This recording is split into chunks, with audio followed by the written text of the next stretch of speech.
Nuk jam I sigurt nëse ka marrë pëlqime, por sigurisht që ka një vëmendje të shtuar ti në rrjetet sociale. Ja ku jemi këtu, neve I kemi nxjerrë. Po, do ishte mirë. 35% janë talje, ironizim dhe përçtim ndaj Bashës, 30% janë mblef dhe zhgënjim I hapur dhe 27.3% janë kritika. Nuk e di çfarë ngelet nga pas kësaj.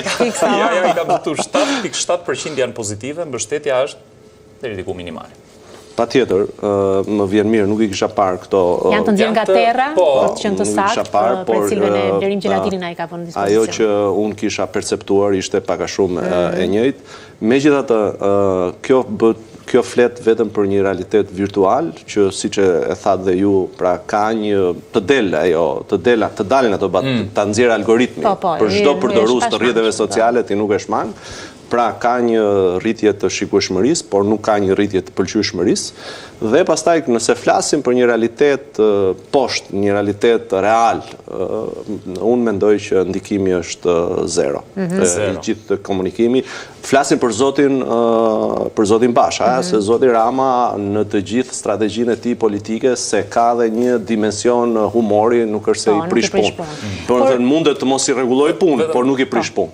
Ka dhe një teori konspirative që të kjo pjesa më e madhe e këtyre që janë ironi apo fyerje apo tallje janë komentues të pjesës tjetër të opozitës, atyre që pretendohet se po I merren vota, pra po rripen. Dhe ata që komentojnë pozitivisht janë patronazhista.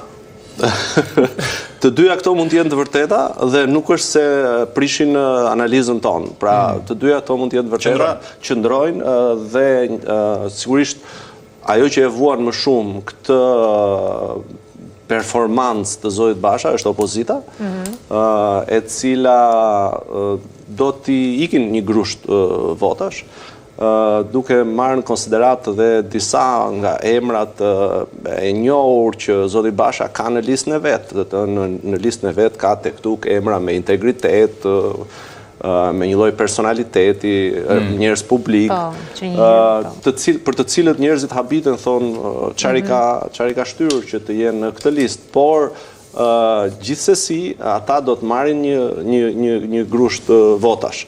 Kështu që mund të jetë vërtet kjo që thoni ju që opozita, njerëzit e opozitës janë angazhuar për të bërë këtë etiketimin negativ të sjelljes tij dhe patronazhistët janë ata për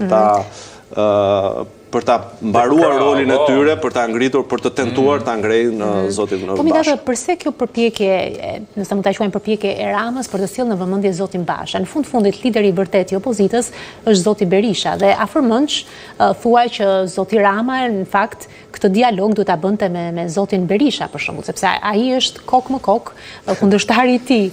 Përse zoti Basha që fundja është kryetari një partie, le të themi Jo, nuk e di cilës partie është zoti Basha. Euroatlantike në mos gaboj. Jo, ajo është koalicioni, partim nuk e di. Dakor, pra aq më tepër, nëse nuk është zyrtarisht. Ne tani nuk kemi parti. Kështu që përse jo me zotin Berisha? Mos ishte një gjë që unë se di, më kishte shpëtuar. Përse jo me zotin Berisha? Ju si mendoni?